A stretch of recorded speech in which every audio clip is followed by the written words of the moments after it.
Hey friends, it's your girl Jen here. I am back from Christmas crafting and now we're gonna get back to baking in the kitchen.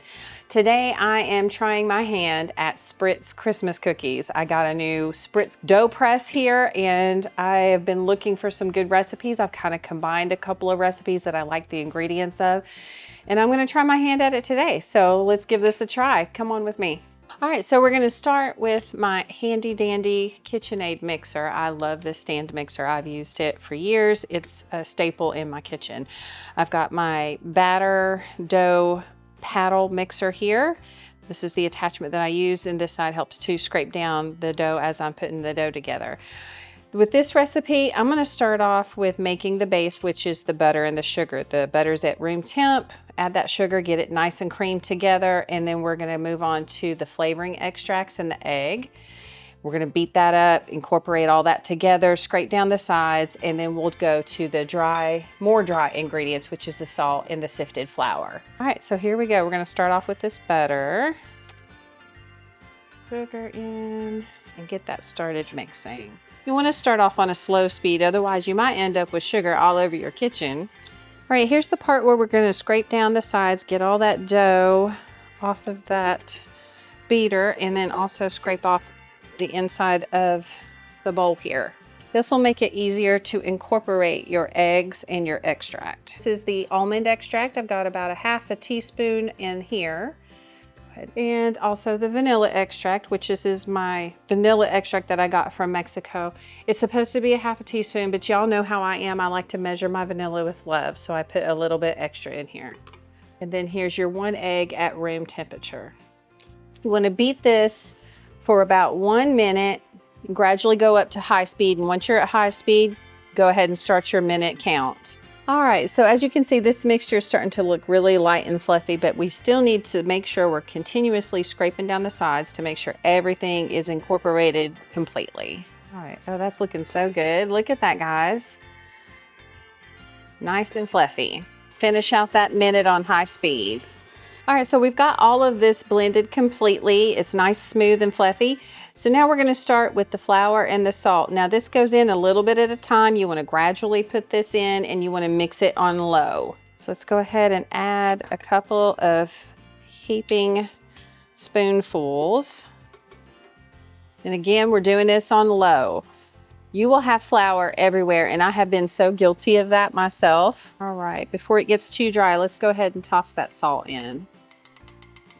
Bump up that speed just a bit. It's keeping that nice smooth texture. All right, we're gonna pause for a moment. Add in a couple more heaping spoons of this flour. Now this is the all-purpose flour, and I sifted it myself because I just think that I like a more sifted flour. It makes it silkier and smoother in your baked goods and keeps you from having those clumps of dry flour, powdery in your cookies and cakes and brownies and so forth. All right, so we finished mixing all of that flour into our cookie mixture, and it has come out into this nice dough. It's not sticking to my fingers, anything like that. It's a nice thick consistency, and this will be perfect for putting inside of that cookie press. Okay, so on this Wilton Spritz Cookie Pro Press, it has recipes inside of it, and it's got pretty much the same recipe that I'm kind of following and mixing together on my own from on the internet, except for it asks for 1 teaspoon of baking powder. I wasn't sure about putting baking powder in it. I kind of want my cookies a little bit more denser, less light and fluffy. I did ask my Alexa what she thought, and she said based on recommendations, just a pinch, not necessarily a teaspoon, but you know, we'll see how it goes from there. Yeah, so I'm not gonna put the teaspoon of baking powder in this dough mix today. We'll see what happens. All right, so I'm gonna start shaping this dough into a log, just as the Wilton booklet says to, not necessarily the recipes that I'm looking at online. It just says to scrape it into the spritzer spritzer gun without rolling it into a dough ball or a log. So is what the Wilson says, or Wilton. And we just want to try to press all that in there so we can get all these little extra spaces filled up and try to get as much of the air and the empty space out that you see here. All right, so the Wilton Cookie Pro Press has a complete recommendation for a ungreased cookie sheet. Everywhere that I looked, online, all the recipes, the recipe in the Cookie Pro kit, ungreased. I did have some recommendations online that said to chill your cookie sheet with the liner, like in your refrigerator or freezer. I stuck mine in the freezer real quick for a couple of minutes just because I wanted to get it super cold. I think this is because the dough is at a room temperature and you don't want it to get, you kind of want it to set up and not worry about it melting everywhere if you've got a warm kitchen and so forth. So let's go ahead and give this a try. I've set up my Pro gun here, I guess is what you want to call it, or my Cookie Pro press. And I followed the directions, set it all up. I've got a shape in here of the Christmas tree. So let's see how this goes. It worked. All right, y'all, so as I told you, this is my first time making these type of cookies, and I've never used one of these little doohickeys before, so this has been quite fun. Dave was like, put it on there and just click it twice and see what happens, and it worked, guys.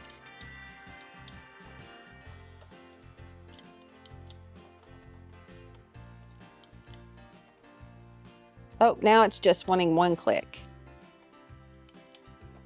So some of them are fat trees, some of them are little trees.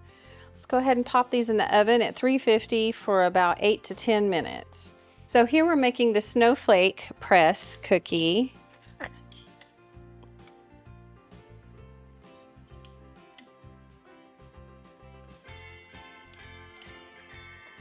All right, so we've already done some of the tree shaped, and this is how they came out for just being plain. I didn't color the dough. I added a few sprinkles, but I think you're supposed to wet the dough or make it a little moist before you put the sprinkles on and then bake the sprinkles on it. So we're gonna give that a try with the next set of cookie press. All right, so we've tried the snowflake shape for the cookie press. These were a little bit tricky to start with, but I think we got it figured out. It's not too bad now. So the recommendation to put your crystals on it was to wet the top lightly with a little bit of brushed on water. That's what I'm doing here.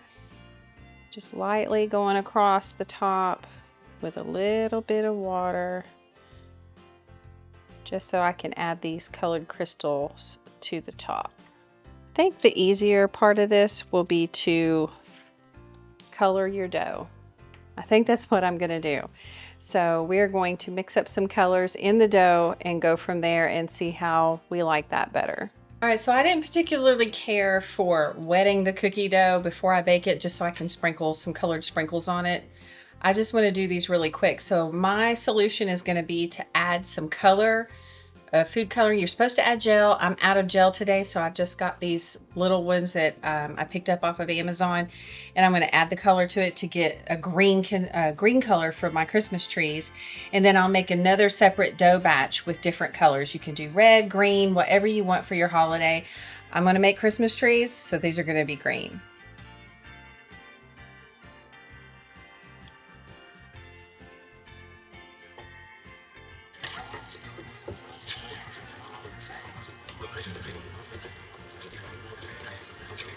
All right, so these are coming out a lot easier.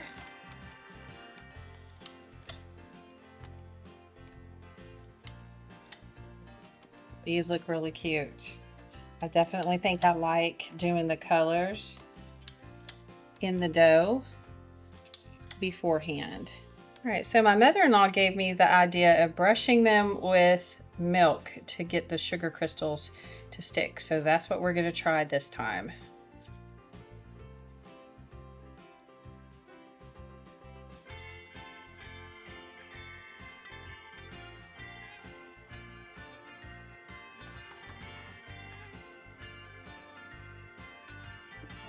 I am putting some white chocolate chips in the center of these little flowers to make it look like the center of a flower. I just want to tell you that this experience with this cookie press was definitely trying a little bit on my nerves. I am a perfectionist about some things, and this was the first time making these type of Spritz cookies, and it was fun. Don't get me wrong, it was fun. I definitely need more practice at it. So if you got any tips or tricks, please feel free to share them. But these didn't turn out too bad. They're really cute. These are tasty. I made them almond flavored, and I want to experiment with some other flavors. I might make some gingerbread flavor later, or maybe some orange. Stick around, you never know what I'll make. So if you want to have more tasty recipes, follow me for more. Click like and follow at the bottom.